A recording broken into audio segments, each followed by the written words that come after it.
محمد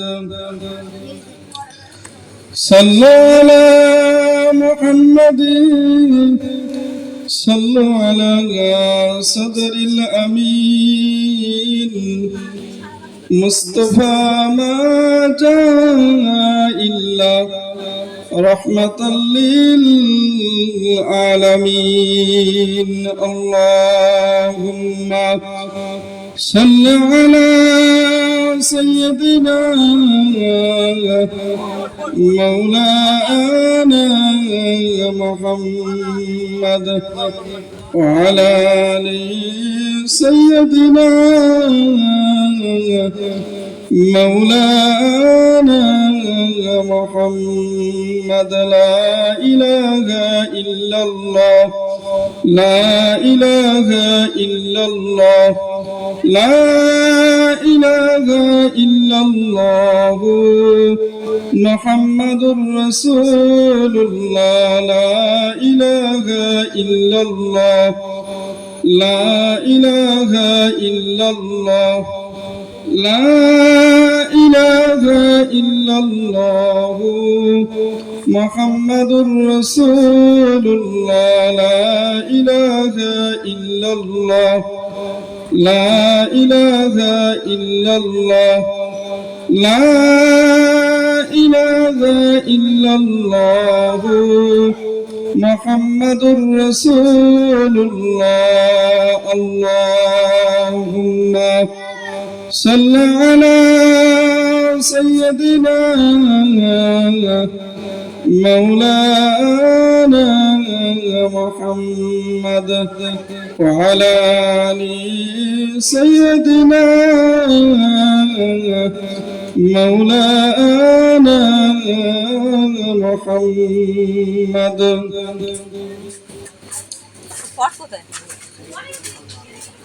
فقد قال الله تعالى في كلامه المجيد وفي الفرقان الحميد فأعوذ بالله من الشيطان الرجيم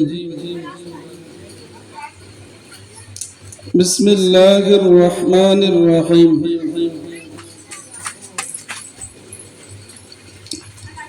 إن الله يأمركم أن تؤدوا الأمانات إلى أهلها وإذا حكمتم بين الناس وإن تحكموا بالعدل إن الله نعم ما يعظكم به إن الله سميع بصير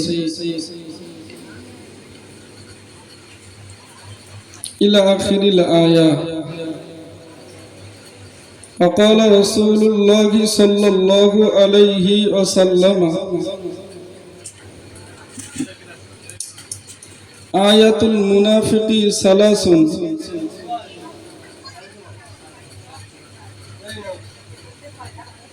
وإن صام وصلى وزعم أنه مسلم إذا حدث كذب وإذا وعد أخلف وإذا اؤتمن خان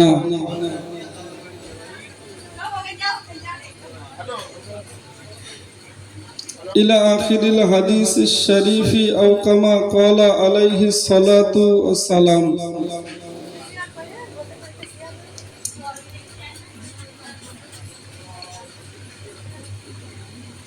সমস্ত প্রশংসা গুণকীর্তন মহান স্রষ্টা রব্বুল আলামিনের দরবারে,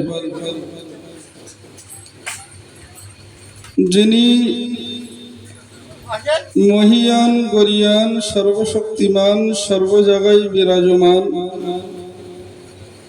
মহান স্রষ্টা রব্বুল আলামিনের দরবারে প্রশংসা জ্ঞাপন করি, সকলে বলি আলহামদুলিল্লাহ।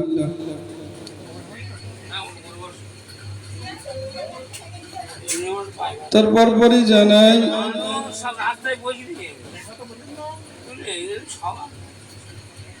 জানাকে সৃজন না করিলে আল্লাহ তাআলা কিছু সৃষ্টি করতেন না। সেই রাসূলুল্লাহর প্রতি ভক্তি ভরে দরুদ প্রেরণ করি। সামিঈনে এজম, আমার মুরব্বিয়ান গণেরা, জওয়ানেরা, যুবকেরা, ছোট কচিকাচারা, পর্দার অন্তরালে পর্দানিশিনা ধার্মিকা মা ও বোনেরা,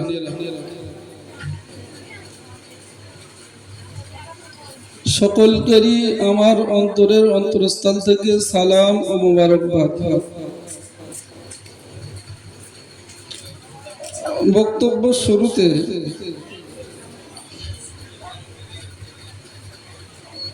কোরআনুল কারীম থেকে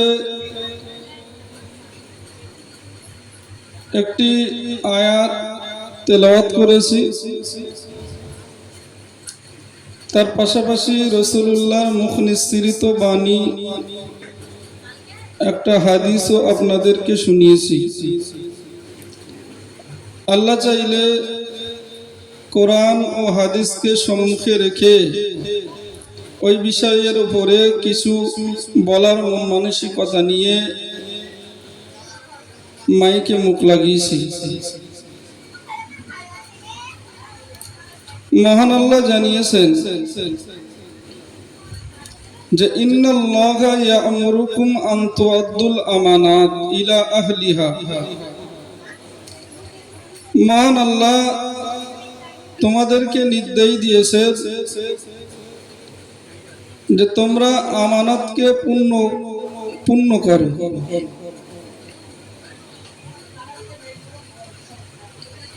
ইন্নাল্লাহা ইয়া'মুরুকুম আন তু'আদ্দুল আমানাতি ইলা আহলিহা ওয়া ইযা হাকামতুম বাইনান নাস, এবং মানুষের মাঝে তোমরা ন্যায় প্রতিষ্ঠা করো। আন তাহকুমু বিল আদল, যখন তোমরা বিচার করবে তখন তোমরা ন্যায়ের সাথে বিচার করবে। ইন্নাল্লাহা ইয়া'মুরুকুম আন ইন্নাল্লাহা নি'মা ইয়া'iদুকুম বিহি, আল্লাহ পাক রব্বুল আলামিন তোমাদেরকে উত্তম উপদেশ দিয়েছেন। ইন্নাল্লাহা সামিউম বাসীর, আল্লাহ পাক রব্বুল আলামিন তিনি শোনেন এবং দেখেন। যে আয়াতটি তেলাওয়াত করেছি, এই আয়াতের ভেতরে আল্লাহ এটাই বোঝাতে চেয়েছেন যে তোমরা আমানতকে পূর্ণ করো।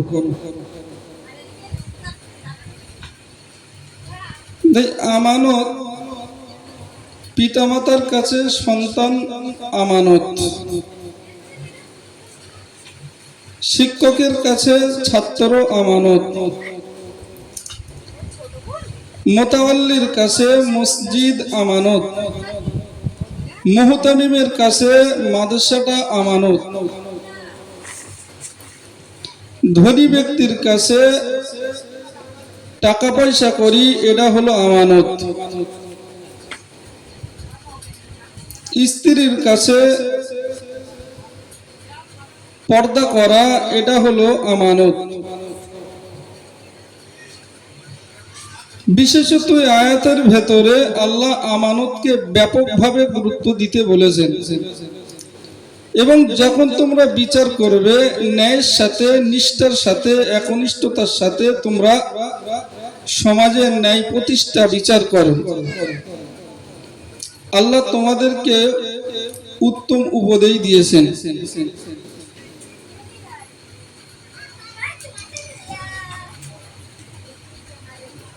রাসূল করিম সাল্লাল্লাহু আলাইহি ওয়াসাল্লামের চাচা আব্বাস রাদিয়াল্লাহু আনহু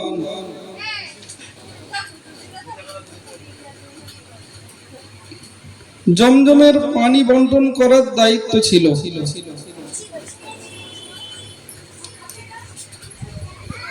তালাহা, বাইতুল্লাহ তালাহা বলে প্রথম সময়ে ইসলাম ধর্ম গ্রহণ করেননি, কিন্তু পরবর্তীতে ইসলাম গ্রহণ করেছিলেন। বাইতুল্লাহ চাবি তালাহার কাছে ছিল। জাহিলিয়াতের যুগে, বর্বরতার যুগে ওই বাইতুল্লাহ চাবি যেহেতু তালাহার কাছে ছিল, তো সোমবার এবং শুক্রবারে বাইতুল্লাহটাকে খোলা হতো। মানুষেরা এসে বাইতুল্লাহ ঘরের ভেতরে ঢুকে তারা সৌভাগ্য মনে করত, ইবাদত বান্দিগি করত। রাসূল করিম সাল্লাল্লাহু আলাইহি ওয়াসাল্লাম এবং তানার কিছু সাহাবীদেরকে নিয়ে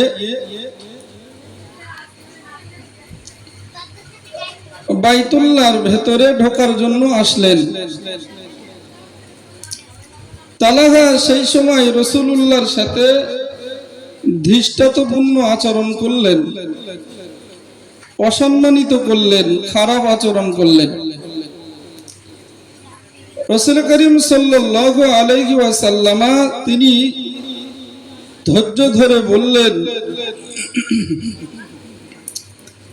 যে ওই যে চাবি, ওই চাবিটা পরবর্তীতে আমার কাছে আসবে এবং আমি যাকে ইচ্ছা পরবর্তীতে ওই চাবি আমি আবার দিয়ে দেব। তালহা তখন বললেন, তাহলে তো কুরাইশরা লাঞ্ছিত বঞ্চিত হবে। রাসূল করিম সাল্লাল্লাহু আলাইহি ওয়াসাল্লাম বললেন, তখন আরো সম্মানিত হবে। রাসূল করিম সাল্লাল্লাহু আলাইহি ওয়াসাল্লামের মুখে যখন এই কথা শুনলেন, তালহা সেই সময় দেখলেন রাসূলুল্লাহ তিনি তো মিথ্যে কথা বলেন না, বাস্তবিকই হয়তো পরবর্তীতে এইটাই হবে। তিনি সেই অপেক্ষায় রইলেন। মক্কা বিজয়ের পরে রাসূল করিম সাল্লাল্লাহু আলাইহি ওয়াসাল্লাম আলী রাদিয়াল্লাহু আনহুকে বলেছিলেন যে যাও তালহার কাছ থেকে চাবিটা নিয়ে এসো। তালহা চাবিটা না দেওয়ার কারণে বাইতুল্লাহ শরীফের ছাদের মাথায় উঠে গেলেন চাবি দেবে না বলে। হযরত আলী রাদিয়াল্লাহু আনহু তার কাছ থেকে চাবিটা কেড়ে নিয়ে রাসূলুল্লাহর কাছে দিয়ে দিলেন। রাসূল করিম সাল্লাল্লাহু আলাইহি ওয়াসাল্লাম সেই চাবিটা নিয়ে আবার তালহার কাছে দিয়ে দিলেন এবং বললেন, ইন্নাল্লাহা ইয়া'মুরুকুম আন তুআদ্দুল আমানাতি ইলা আহলিহা ওয়া ইযা হাকামতুম বাইনান নাস আন তাহকুমু বিল আদল।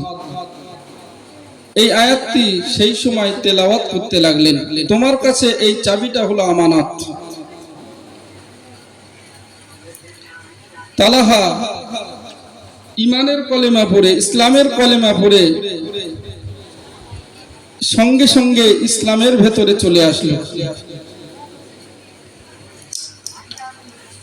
তো মূলত আমানতকে পূর্ণ করতে হবে। ধনী লোকদের কাছে নিজের সম্পদ এটা হলো আমানত। কাল কিয়ামতের দিবসে আদম সন্তান 5টা প্রশ্নের উত্তর না দেওয়া পর্যন্ত তারা এক পাও তুলতে পারবে না।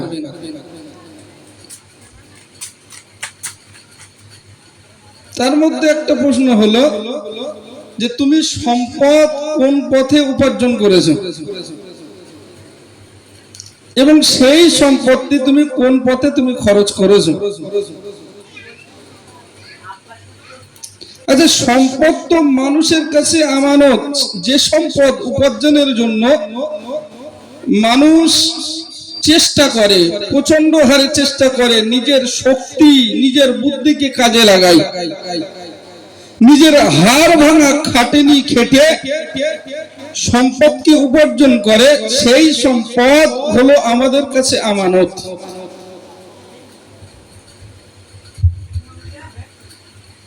যদি কেউ বলে এ সম্পদ আমাদের নিজস্ব,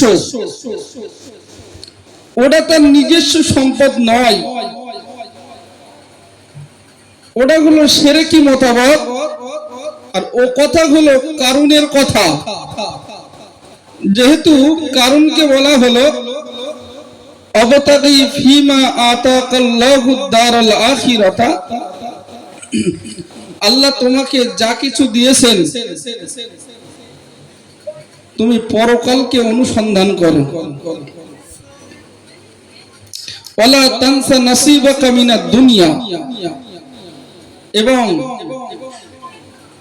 ওয়ালা তানসা নাসিবাকা মিনাদ দুনিয়া, দুনিয়াতে তার প্রতিদানের কথাটা তুমি ভুলে যেও না। ওয়া আহসিন কামা আহসানাল্লাহু ইলাইক, আর আল্লাহ যেমন ভাবে তোমার প্রতি অনুগ্রহ দান করেছেন তুমিও অনুগ্রহ করো।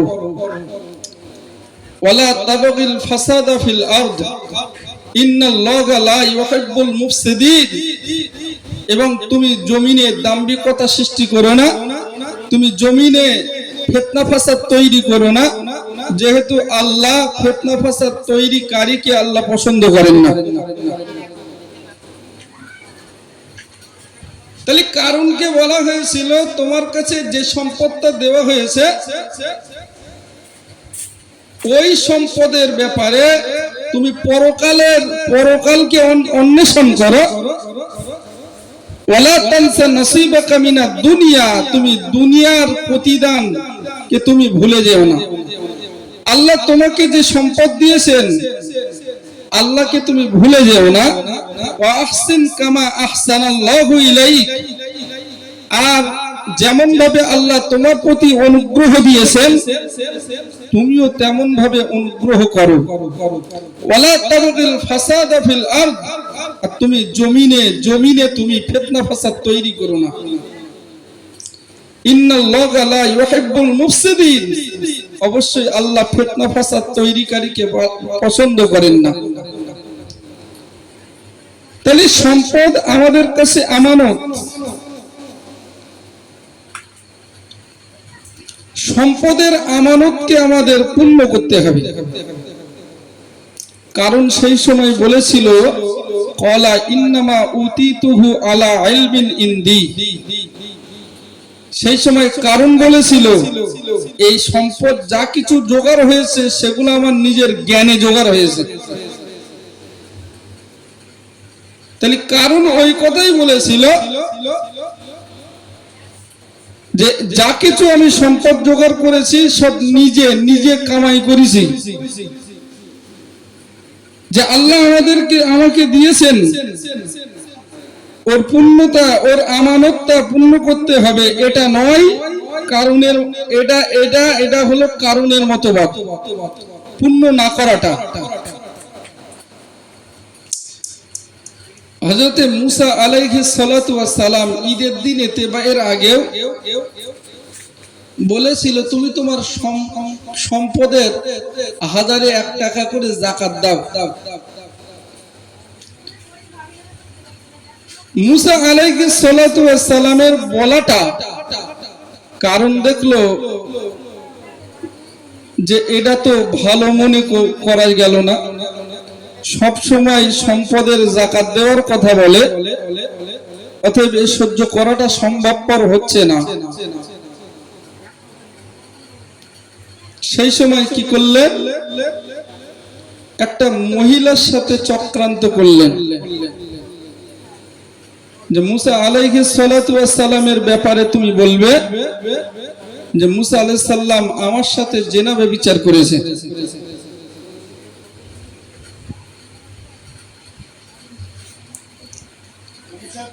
মুসা আলাইহিস সালাতু ওয়াস সালাম যখন ঈদের দিনে ভাষণ দিচ্ছিলেন, ঈদের দিনেতে যখন বলছিলেন যে যদি কিনা বিবাহিত ব্যক্তি, বিবাহিত পুরুষ এবং মহিলা যদি জিনা ব্যভিচার করে তাহলে তাকে রজম করে দিতে হবে, বিবাহিত পুরুষ এবং মহিলা।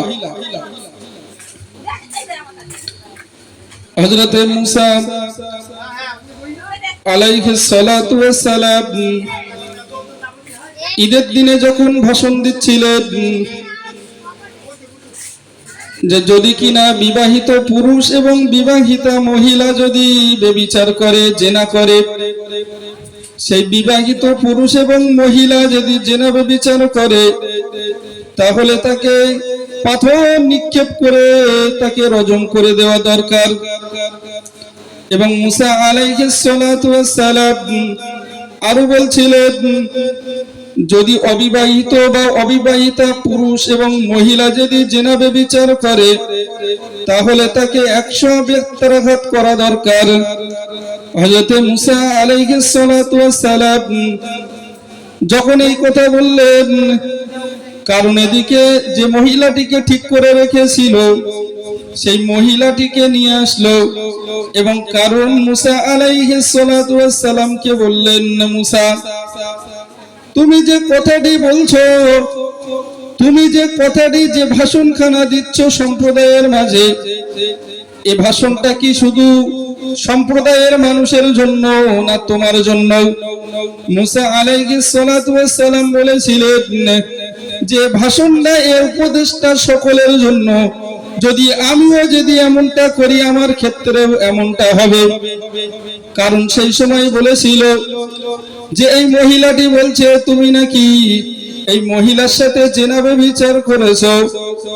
মুসা আলাইহিস সালাতু ওয়াস সালাম ওই মহিলাটিকে ডাকলেন, বললেন বলো মহিলা, তুমি বলো, তোমার বক্তব্য পেশ করো। সেই মহিলাটি মুসা আলাইহিস সালাতু ওয়াস সালামকে লক্ষ্য করে বললেন, হুজুর না না, আপনি কখনোই এমনটা করতে পারেন না, কারণ আমাকে টাকা পয়সা দিয়েছে, টাকা পয়সার লোভ দেখিয়েছে এবং আমাকে বলেছে যে আমাকে মুসা আলাইহিস সালাতু ওয়াস সালামের ব্যাপারে অপবাদ দেওয়া। মুসা আলাইহিস সালাতু ওয়াস সালাম তিনি অত্যন্ত রাগী মানুষ ছিলেন, তিনি অত্যন্ত রেগে গেলেন। ঠিক কারণের দিকে লক্ষ্য করে মুসা আলাইহিস সালাতু ওয়াস সালাম বলেছিলেন, খুজিহি, কারণের দিকে লক্ষ্য করে, মাটির দিকে লক্ষ্য করে বলেছিলেন, মুসা খুজিহি, তাকে পাকড়াও করো, খুজিহি, তাকে পাকড়াও করো, খুজিহি, তাকে পাকড়াও করো। মুসা আলাইহিস সালাতু ওয়াস সালাম মুসা আলাইহিস সালাতু ওয়াস সালাম যখন এই কথা বললেন, সঙ্গে সঙ্গে তার পারের গোড়ালিখানা মাটিতে ডুবে গেল। এমনকি দেখা গেল তার পুরো শরীরটাই মাটি গিলে নিয়েছে, পুরো শরীরটাই মাটি গ্রাস করে নিয়েছে। ঠিক সেই সময় মুসা আলাইহিস সালাতু ওয়াস সালাম যে সম্পদগুলো জড়ো করেছিল, তিনি তো কারণ ছিল রক্ত পিপাসক, সে সুদ নিত, সুদ নিয়ে সম্পদ যে জড়ো করেছিল, সেই সম্পদগুলো যখন কারণের সব কিছু পুরো মাথা পর্যন্ত জমিন গ্রাস করে নিয়েছে, সেই সম্পদগুলো তার মাথার উপরে দিয়ে দেওয়া হলো। সেই সম্পদ শুদ্ধ কারণ এবং সম্পদ শুদ্ধ পুরো মাটি গিলে নিয়েছে। তাহলে সম্পদের আমানতটাকে রক্ষা করতে হবে, কারণ সম্পদের আমানতকে রক্ষা করিনি, কারণ জমিনে ফিতনা ফাসাদ সৃষ্টি করার লক্ষ্যে তাকে ভাড়া করেছে। কারণের সম্পদ কি হয়েছে? সব মাটির নিচে গ্রাস করে নিয়েছে। ঠিক তেমনি ভাবে শুআয়ব আলাইহিস সালাতু ওয়াস সালাম তিনি তার সম্প্রদায়কে লক্ষ্য করে বলেছিলেন, ও সম্প্রদায়রা, তোমরা সম্পদের হকটাকে আদায় করবে, সম্পদের আমানতদারি হবে, সম্পদের আমানতদারি হবে, খেয়ানত করবে না। এভাবে তিনি ভীতি প্রদর্শন করলেন সম্প্রদায়ের মাঝে। সেই সময় সম্প্রদায়ের মানুষেরা বলেছিল, ক্বালু ইয়া শুআইবু আসলাতুকা তা'মুরুকা, সেই সময় শুআয়ব আলাইহিস সালাতু ওয়াস সালামকে লক্ষ্য করে বলেছিলেন, ইয়া শুআইবু আসলাতুকা তা'মুরুকা আন নাতরুকা মা ইয়াবুদু আবাউনা, তো আপনার নামাজ কি আপনাকে এমনটা শিক্ষা দেয়, আন না'বুদু মা ইয়াবুদু আবাউনা আন নাতরুকা মা ইয়াবুদু আবাউনা, যে আমাদের পিতামাতারা যাকে ইবাদত বান্দিগি করত, আমাদের বাপ দাদাদের না যাদের ইবাদত বান্দিগি করত, যাদের উপাসনা করত, তাদেরকে ছেড়ে কি আমাদেরকে উপাসনা করতে শেখাই? আও আন নাফআলা ফি আমওয়ালিনা মা নাশা, এবং যাকে ইচ্ছা সম্পদ যখন দেওয়া হবে সেই সম্পদের খরচা করার ব্যাপারটা, সম্পদ কি ইচ্ছাকৃত ভাবে ওটা তো আমাদের নিজস্ব সম্পদ। সেই নিজস্ব সম্পদকে যদি আমরা নিজের ইচ্ছায় খরচা না করি, আমাদের নিজস্ব সম্পদকে নিজের ইচ্ছায় খরচা করতে কি নিষেধ করে? ইন্নাকা লা আনতাল হালিমুর রাশিদ, আর আপনি তো একজন স্বয়ংশীল নবী, আপনি একজন পথ প্রদর্শক, একজন নবী। কিন্তু মুসলমানদের কথা, নবীদের কথা, লিল্লাহি মুলকু সামাওয়াতি ওয়াল আরদ, আসমান এবং জমিনের মালিক আল্লাহর জন্য। সম্পদের আমানতটা পূর্ণতা দিতে হবে, সম্পদের আমানতদারি হতে হবে। সম্পদের আমানতদারি না হতে পারলে ও সম্পদ টিকে থাকবে না, ও সম্পদ ধ্বংস হবে, নিজেও ধ্বংস হবে। আবু উমামা বাহিলি রাদিয়াল্লাহু আনহু থেকে বর্ণিত, সাআলাবা ইবনে হাতিব রাসূল করিম সাল্লাল্লাহু আলাইহি ওয়াসাল্লামের কাছে এসে বললেন, ইয়া রাসূলুল্লাহ, ইয়া হাবিবাল্লাহ, হুজুর আপনি আমার জন্য আল্লাহর কাছে দোয়া করুন। আল্লাহর কাছে এই বলে দোয়া করুন, আল্লাহ পাক রব্বুল আলামিন যেন আমার সম্পদকে বৃদ্ধি করান, আমাকে যেন ধনী ব্যক্তি বানিয়ে দেন, আমাকে যেন বড় লোক বানিয়ে দেন। সাআলাবা ইবনে হাতিব রাসূলুল্লাহর কাছে এই বললেন। রাসূল করিম সাল্লাল্লাহু আলাইহি ওয়াসাল্লাম সাআলাবা ইবনে হাতিবকে বললেন যে আমি তো চাই না, আমি সম্পদকে পছন্দ করি না। আমি যদি চাইতাম আল্লাহ পাক রব্বুল আলামিন ওই উহুদ পাহাড়টাকে সোনায় পরিণত করে দিতেন, কিন্তু না, আমি সম্পদের প্রতি মহব্বতী নয়। ও সাআলাবা ইবনে হাতিব, তুমি কি চাও না আমার রীতিনীতির উপরে? সাআলাবা ইবনে হাতিব রাসূল করিম সাল্লাল্লাহু আলাইহি ওয়াসাল্লামের কাছে করজোড়ে নিবেদন করে বললেন, হুজুর না, আমি চাই, অবশ্যই চাই, তারপরেও আপনি আল্লাহর কাছে আমার ধনী হওয়ার ব্যাপারে আপনি দোয়া করুন না। আর আমি যদি ধনী হতে পারি, আমি যদি অধিক সম্পদের মালিক হতে পারি, আমি যদি বড় লোক হতে পারি, তবে অবশ্যই আমি ওই সম্পদের যে হকটা রয়েছে, ওই সম্পদের মধ্যে যে গরিবের হক রয়েছে, দুস্থ অসহায়ের হক যে রয়েছে, সেই সম্পদের মধ্যে যে দুস্থ গরিব অসহায়ের হক যেটা রয়েছে, সেই দুস্থ গরিব অসহায়দের হককে আমি বুঝে দেব। সাআলাবা ইবনে হাতিব রাসূল করিম সাল্লাল্লাহু আলাইহি ওয়াসাল্লামের কাছে বললেন, রাসূল করিম সাল্লাল্লাহু আলাইহি ওয়াসাল্লাম তিনি আল্লাহর কাছে দোয়া করলেন, ও রব্বুল আলামিন সাআলাবা ইবনে হাতিবকে আপনি বড় লোক বানিয়ে দিন। আল্লাহ পাক রব্বুল আলামিন রাসূল করিম সাল্লাল্লাহু আলাইহি ওয়াসাল্লামের দোয়াটাকে কবুল করে নিলেন। রাসূলুল্লাহ দোয়াটাকে ফেরত দিলেন না। তারপর থেকে সাআলাবা ইবনে হাতিবের সম্পদ পোকার মতো বৃদ্ধি হতে লাগলো। যে সময় সাআলাবা ইবনে হাতিবের সম্পদ ছিল অল্প, ঠিক সেই সময় সাআলাবা ইবনে হাতিব রাসূল করিম সাল্লাল্লাহু আলাইহি ওয়াসাল্লামের পেছনে 5 ওয়াক্ত নামাজ আদায় করতেন এবং জুম্মার নামাজও আদায় করতেন। কিন্তু যখন সাআলাবা ইবনে হাতিবের সম্পদ যখন পোকার মতো বৃদ্ধি হয়ে গেল, ঠিক সেই সময় দেখা গেল আস্তে আস্তে যখন সম্পদ বৃদ্ধি হতে লাগলো, সাআলাবা ইবনে হাতিব রাসূল করিম সাল্লাল্লাহু আলাইহি ওয়াসাল্লামের দরবার থেকে কিছু দূর আবার ফের জায়গা ক্রয় করে নিয়ে সেখানে নিজেদের গরু দুম্বা গুলোকে লালন পালন করতে লাগলো। আস্তে আস্তে দেখা গেল সাআলাবা ইবনে হাতিবের আরো সম্পদ বৃদ্ধি পেয়ে গেল। ওখান থেকে আরো দূরে জায়গা ক্রয় করে সেখানে লালন পালন করতে লাগলো।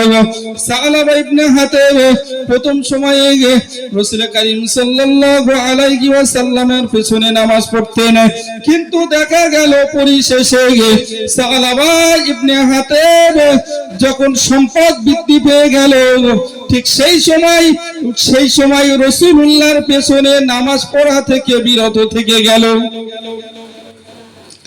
রাসূল করিম সাল্লাল্লাহু আলাইহি ওয়াসাল্লাম সেই সময় ওই ওখানকার স্থানীয় ব্যক্তিবর্গরা রাসূলুল্লাহর পেছনে নামাজ কালাম আদায় করতেন। সেই স্থানীয় ব্যক্তিদিগকে লক্ষ্য করে বললেন, সালাবার প্রতি আফসোস, ইয়া ওয়াইহা সালাবা, ইয়া ওয়াইহা সালাবা, ইয়া ওয়াইহা সালাবা, সালাবার প্রতি আফসোস। তখনও পর্যন্ত যাকাতের বিধান অবতীর্ণ হয়নি। যে সময় যাকাতের বিধান অবতীর্ণ হলো, আল্লাহ পাক রব্বুল আলামিন এই বিধান জারি করে দিলেন, খুয মিন আমওয়ালিহিম সাদাকাতান তুতাহহিরুহুম ওয়া তুযাক্কিহিম বিহা ওয়া সাল্লি আলাইহিম ইন্না সালাতাকা সাকানুল লাহুম। খুয মিন আমওয়ালিহিম সাদাকাতান, আল্লাহ পাক রব্বুল আলামিন রাসূল করিম সাল্লাল্লাহু আলাইহি ওয়াসাল্লামকে বললেন, তাদের মাল থেকে আপনি সদকা গ্রহণ করুন না।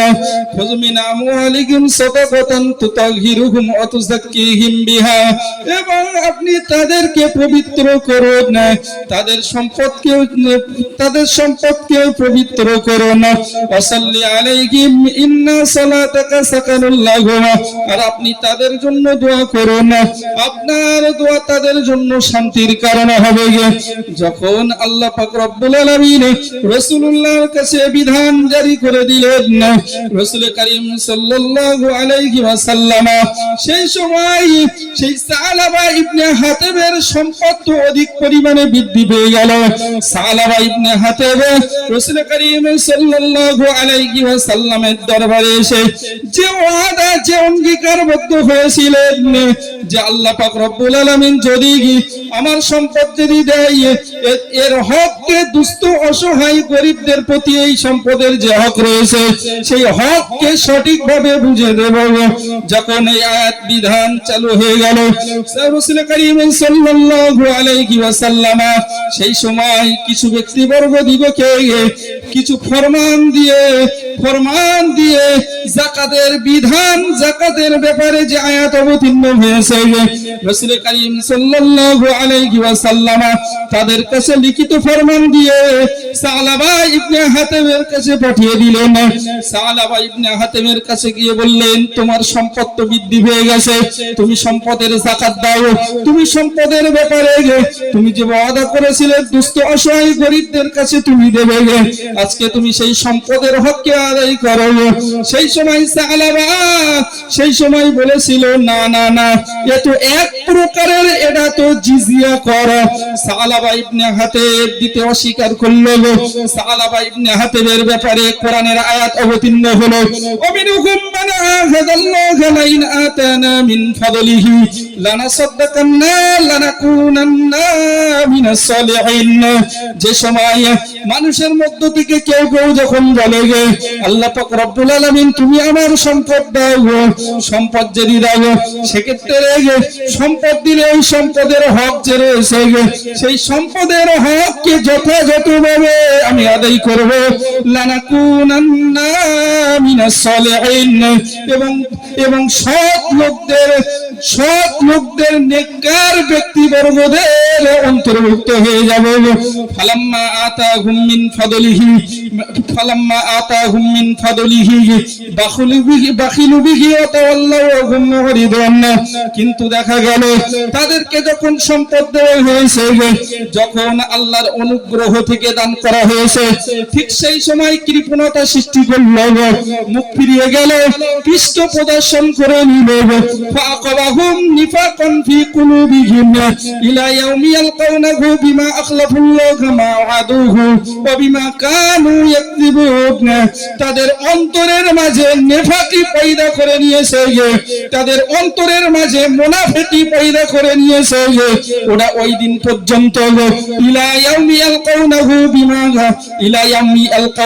বিমা আখলাফুল্লাহা মা ওয়াদুহু ওয়া বিমা কানু ইয়াকযিবুন। ওই দিন পর্যন্ত যেই দিন মিলিত হবে, ওই দিন পর্যন্ত তাদের অন্তরের মাঝে মুনাফিকি পয়দা করে নিয়েছে। তো সেটা এই জন্য যে তারা সেই ওয়াদাটা করেছে, অঙ্গীকারবদ্ধ যেটা হয়েছে, যে অঙ্গীকারবদ্ধ হয়েছে, সেই অঙ্গীকারকে পূর্ণ না করার কারণে এবং তারা মিথ্যা বলেছে, যার কারণে তারা পৃথিবীতে ধ্বংস হয়েছে এবং পরকালেও তারা ধ্বংস হয়ে গিয়েছে। সালাবা ইবনে হাতেব তার কাছে যখন এই কোরআনের আয়াত অবতীর্ণ, তার ব্যাপারে কোরআনের আয়াত অবতীর্ণ হয়েছে, ঠিক সেখানকার স্থানীয় ব্যক্তিরা যখন বলেছে যে তোমার ব্যাপারে তো কোরআনের আয়াত অবতীর্ণ হয়েছে, ঠিক সালাবা ইবনে হাতেব সেই সময় বললেন, ঠিক আছে, আমি তালি ওই সম্পদটা তালি রাসূলুল্লাহর কাছে দিতে হবে। রাসূলুল্লাহ লোক পাঠালেন, সেই সময় দিতে রাজি হয়নি।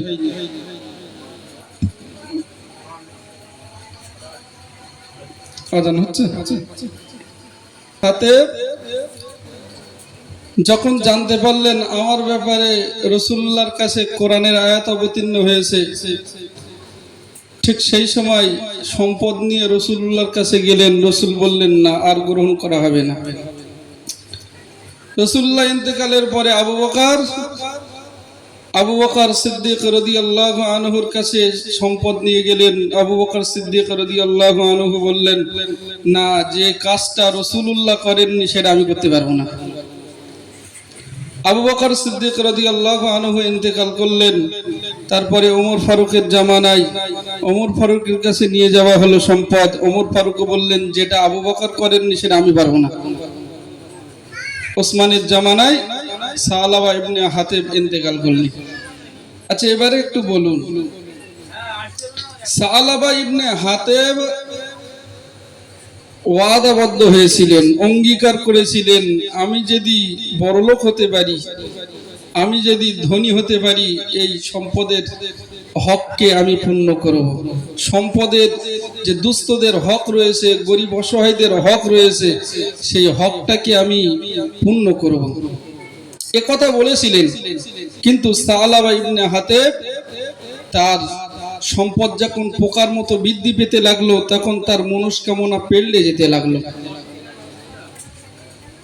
ঠিক তেমনি ভাবে সম্পদ যেমন আমাদের কাছে একটা আমানত, ওটা নিজস্ব সম্পদ নয়। কাল কিয়ামতের দিবসে আল্লাহ পাক রব্বুল আলামিন আমাদেরকে 5টা প্রশ্ন করবেন। তার মধ্যে একটা হলো যে সম্পদ তুমি কোন পথে উপার্জন করেছো এবং তুমি কোন রাস্তায় তুমি খরচ করেছো। তাহলে ওটা আমরা হাড় ভাঙা খাটুনি খেটে আমরা সম্পদ জড়ো করছি, ওই সম্পদ আমাদের কাছে আমানত। ওই সম্পদে দুস্থ অসহায় গরিবদের হক রয়েছে। পাশাপাশি শিক্ষকের কাছে ছাত্র হলো আমানত। শিক্ষক ছাত্রকে পড়াবে, ছাত্রীকে পড়াবে, সেই ছাত্র ছাত্রী যেন উপযুক্ত মানুষের মতো মানুষ হয়, এ দায়িত্ব নিয়ে পড়াতে হবে, এটা একটা আমানত।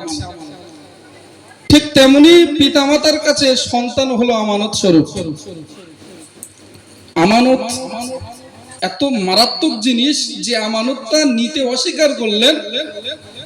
যে সময় পাহাড় পর্বতের কাছে, আসমান জমিনের কাছে, পাহাড় পর্বতের কাছে আল্লাহ আমানত পেশ করেছিলেন, ইন্না আরাদনাল আমানাতা আলাস সামাওয়াতি ওয়াল আরদি ওয়াল জিবাল। আসমান জমিনের কাছে, পাহাড় পর্বতের কাছে আমানতকে পেশ করেছিলেন। তারা নিতে ফাআবাইনা আইয়াহমিল্লাহা ওয়া আশফাকনা মিনহা, তারা ভীত সন্ত্রস্ত হলো, তারা অস্বীকার করলো যে আমরা এই আমানতের যে দায়িত্ব, সে আমানতকে আমরা হয়তো পালন করতে পারবো না। তারা ভীত সন্ত্রস্ত হয়ে গেল। ওয়া আশফাকনা মিনহা ওয়া হামালাহাল ইনসান, কিন্তু মানুষ সেই আমানতটাকে বহন করেছে।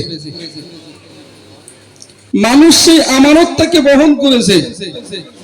তাই সেই আমানত মানুষ যে বহন করেছে, আল্লাহ বললেন ইন্নাহু কানা যালুমান জাহুলা, মানুষ কত অজ্ঞ। সে মানুষ আমানত নিয়ে পরবর্তীতে আমানতের খেয়ানত করবে, আমানত আদায় করতে পারবে না। ভাই, আমাদের কাছে হাত পা চোখ কান নাক ইত্যাদি যা কিছু আছে, এটা আমাদের কাছে আমানত। হাতটাকে আল্লাহর রাস্তায় চালনা করতে হবে, পাটাকে আল্লাহর রাস্তায় চালনা করতে হবে, জবানটাকে আল্লাহর রাস্তায় চালনা করতে হবে, চোখটাকে আল্লাহর রাস্তায় চালনা করতে হবে। মানুষের দেহে যত ইন্দ্রিয় রয়েছে সবগুলো নিজেদের কাছে এটা আমানত।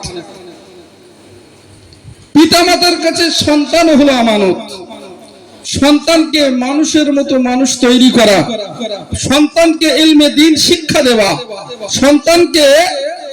সন্তানকে তাদেরকে সুশিক্ষায় শিক্ষিত করা, শিক্ষিতা বানানো, এটা একজন পিতামাতার কর্তব্য, দায়িত্ব।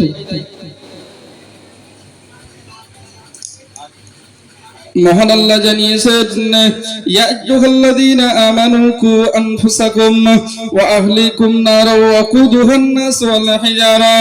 আল্লাহ পাক রব্বুল আলামিন ঈমানদার ব্যক্তিবর্গদিগকে লক্ষ্য করে বললেন, ইয়া আইয়ুহাল্লাযীনা আমানু কু আনফুসাকুম, তোমরা নিজেরা বাঁচো এবং তোমরা তোমাদের আহাল বর্গদিগকে, ওয়াকুদুহান নাস ওয়াল হিজারা ওয়া আহলিকুম নারা, তোমরা তোমাদের আহাল বর্গদিগকে জাহান্নামের অগ্নি থেকে বাঁচাও। ওয়াকুদুহান নাস ওয়াল হিজারা, যে জাহান্নামের ইন্ধন হলো মানুষ এবং পাথর। তাহলে আল্লাহ ঈমানদার ব্যক্তিবর্গদিগকে লক্ষ্য করে বললেন, তোমরা নিজেরা বাঁচো এবং তোমরা তোমাদের আহাল বর্গদিগকে জাহান্নামের অগ্নি থেকে বাঁচাও। যে জাহান্নামের অগ্নি হবে মানুষ এবং পাথর, মানুষ এবং পাথর।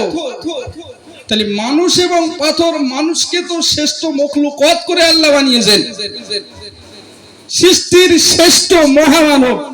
সেই মানুষকে আল্লাহ পাক রব্বুল আলামিন জ্বালানি স্বরূপ ব্যবহার করবেন।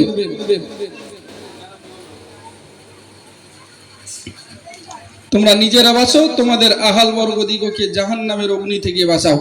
আহাল বর্গ বলতে সন্তান সন্ততি। সন্তান সন্ততিকে যদি মানুষের মতো মানুষ না করতে পারেন, এটা পিতামাতার জন্য দায়বদ্ধতা। পিতামাতাকে কিন্তু কাল কিয়ামতের দিবসে ওই সন্তান সন্ততির ব্যাপারে কৈফিয়ত দিতে হবে, কৈফিয়ত দিতে হবে। সন্তান সন্ততি হলো মানুষ পিতামাতার কাছে আমানত। মোতাওয়াল্লি মসজিদের মোতাআল্লি কাছে মসজিদ হলো আমানত। মসজিদের দায়িত্ব, মসজিদের যে দায়িত্ব রয়েছে সবগুলোকে মোতাআল্লি যারা দায়িত্ব পালন করছে তাদের কাছে মসজিদটা আমানত। মাদ্রাসার মুহতামিম যারা, মাদ্রাসার দায়িত্বে আছে যারা, সেই মুহতামিমের কাছে মাদ্রাসা হলো তাদের কাছে দায়িত্বে। সেই মাদ্রাসার যদি দেখভালটাকে ত্রুটি হয় তাহলে সেটা হবে তাদের আমানতের খেয়ানত, সেটাই হলো তাদের আমানতের খেয়ানত। ঠিক ততই বছর আল্লাহ পাক রব্বুল আলামিন আমাদেরকে জীবনটা দিয়েছেন, এই জীবনটা হলো আমাদের কাছে আমানত।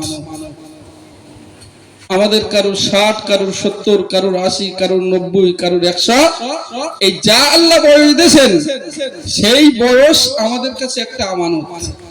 সেই বয়সের ভেতরে আমরা যদি আল্লাহর বিধানগুলোকে যদি মান্যতা দিয়ে চলতে পারি তাহলে আমানতদারি হবে।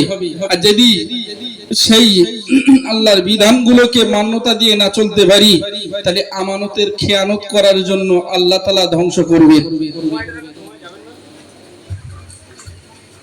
রাসূল করিম সাল্লাল্লাহু আলাইহি ওয়াসাল্লাম সেই আমানতের খেয়ানতদারীদেরকে বললেন, আয়াতুল মুনাফিকি সালাসুন, ইযা হাদাসা কাযাবা ওয়া ইযা ওয়া'আদা আখলাফা ওয়া ইযা তুমিনা খানা। আয়াতুল মুনাফিকি সালাসুন, আর মুনাফিকের আলামত, মুনাফিকের নিদর্শন হলো তিনটি। একটা হাদিসের মধ্যে রয়েছে মুনাফিকের আলামত হলো তিনটি, ইযা হাদাসা কাযাবা ওয়া ইযা ওয়া'আদা আখলাফা ওয়া ইযা তুমিনা খানা। যখন কথা বলে তখন মিথ্যা কথা বলে, যখন কথা বলে সত্য কথা বলে না। ওয়াইদা ওয়াদা আখলাফা, যখন ওয়াদা করে সেই সময় ওয়াদার খিলাফ করে। মসজিদের প্রতি ওয়াদা রয়েছে, মসজিদে আমি 5 বস্তা সিমেন্ট দেব, মসজিদে আমি 100 টাকা দেব, মসজিদে আমি 1000 টাকা দেব। আমি ওয়াদা করার সময় খুব বড় গাল দিয়ে আমি ওয়াদা করেছিলাম, কিন্তু সেই ওয়াদাটাকে আমি ভঙ্গ করে দিলাম। সেই ওয়াদা খেলাফ করাও হলো মুনাফিকের আলামতের মধ্যে বলল ওয়াইজা তুমিনা খানা, এবং আমানতের খেয়ানত করা। আমানতদারি, আমানত যখন গচ্ছিত রেখে দেয়, ঠিক গচ্ছিত মালকে তখন দিতে আমরা অস্বীকার করি। আমরা পৃথিবীর জমিনে আমরা প্রত্যেকটা মানুষ আমরা কি করি, আমরা নিজেরা অন্যের কাছ থেকে কাজ বুঝে নিতে বদ্ধপরিকর, কিন্তু আমরা নিজেরা কাজ দিতে বদ্ধপরিকর নয়। আমরা নিজেরা অন্যর কাছ থেকে কাজ বুঝে নিতে বদ্ধপরিকর। কি করে মানুষের কাছ থেকে কাজ বুঝে নিতে হয় সেটা আমরা জানি, কিন্তু আমরা যে আল্লাহর কাছে কাজ দেব, আল্লাহ পাক রব্বুল আলামিন আমাদেরকে যে সৃষ্টি করেছেন, সৃষ্টির শ্রেষ্ঠ মানুষ হিসেবে আমাদেরকে বানিয়েছেন, সেই সৃষ্টির শ্রেষ্ঠ মানুষ হিসেবে আমাদেরকে 60, 70, 80, 90, 100 বছরের একটা জিন্দেগি দিয়েছেন। সেই 160, 70, 80, 90, 100 বছরের জিন্দেগিতে আল্লাহ পাক রব্বুল আলামিন আমাদেরকে বলেছেন নামাজ পড়ার কথা, আমাদেরকে বলেছেন রোজা রাখার কথা, আমাদেরকে বলেছেন সামর্থ্য থাকলে বলে হজ করার কথা, আমাদেরকে বলেছেন সামর্থ্য থাকলে বলে যাকাত দেওয়ার কথা, আমাদেরকে বলেছেন যে তুমি যেন আমানতের খেয়ানতদারি করো না, আমাদেরকে বলেছেন মদ পান করো না, আমাদেরকে বলেছেন জুয়া খেলো না, আমাদেরকে বলেছেন জমির আল ঠেলো না, আমাদেরকে বলেছেন যে আমাদেরকে এতিমের মাথায় হাত বুলাতে আমাদেরকে নির্দেশ দিয়েছেন। আমাদেরকে এই যে 60, 70, 80, 90, 100 বছরের জিন্দেগি যে দিয়েছেন, এই সময়ের ভেতরে এই সময়টা আমাদের জন্য পুঁজি, এই পুঁজি নিয়ে আমাদেরকে ব্যবসা করতে হবে।